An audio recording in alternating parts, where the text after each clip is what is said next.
જે તમારા હોય. હા, આપણે આપણા આપણા કરીએ પણ દુઃખમાં જ ખબર પડે આપણા કોણ.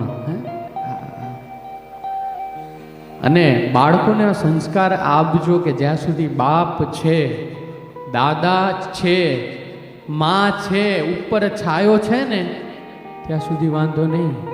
અને જો એકવાર આ દુનિયાનું અસલ સ્વરૂપ દેખાશે ને તો સહન નહીં થાય. આજે ઘણા છોકરાઓ મેં એવા જોયા છે કે ડિપ્રેશનમાં આવી જાય. નાની એવી વાત હોય, આત્મહત્યા કરી લે.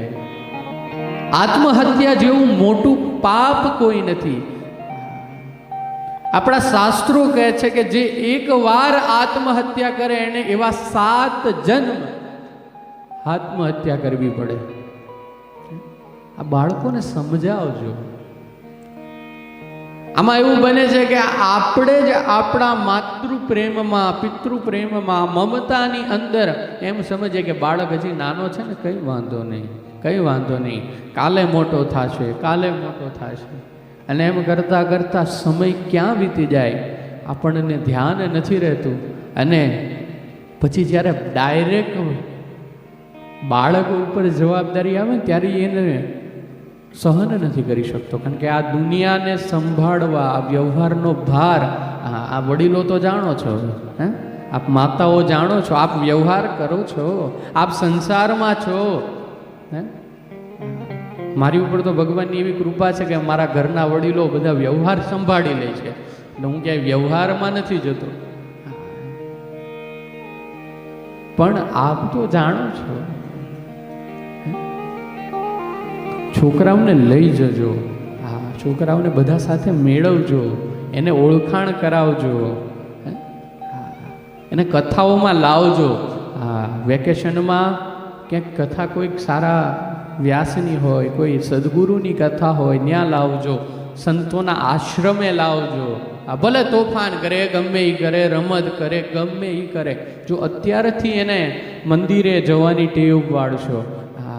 હું કોઈને ખુશ કરવા નથી કહેતો, પણ અમારા વિનોદભાઈ છે, એમની નાનકડી પેલી દીકરી, એ આવે એટલે ફરજિયાત હનુમાનજી મહારાજના દર્શન, ઉપર બધા ભગવાનના દર્શન, ગાયો પાસે જવાનું.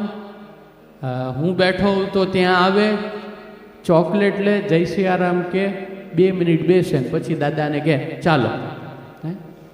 એક દિવસ દાદા ક્યાંક બહાર ગયા હતા તો પેલા એમના મોટા દીકરાને લઈને કે ચાલો આશ્રમે જવાનું. ક્યારે? જ્યારે વડીલોએ આ ટેવ પાડી ત્યારે.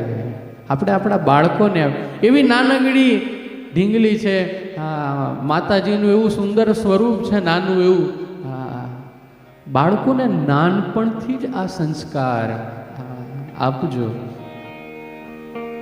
આગળ કથા આવશે કે ભગવાનના ગર્ભ, માતાજીના ગર્ભમાં, મા દેવકીના ગર્ભમાં જ્યારે ભગવાન આવે ત્યારે ગર્ભાધાન કોઈ સ્ત્રીને હોય તો એના માટે શું સંસ્કારો છે, એણે શું સાવચેતી રાખવી જોઈએ, એણે કેવા કર્મ કરવા જોઈએ, આ બધું ભાગવતજી શીખવે છે. મેં કીધું ને કે આ શાસ્ત્ર આપણને જીવન જીવતા શીખવાડવા માટે છે, આપણા જ્ઞાનને વિશુદ્ધ કરવા માટે છે, આપણને સુખી બનાવવા માટે જ છે. આપણે આ શાસ્ત્રોનો આશ્રય કરીએ, આપણને કોઈ દુઃખી નહીં કરી શકે. આપણે આ શાસ્ત્રોનો આશ્રય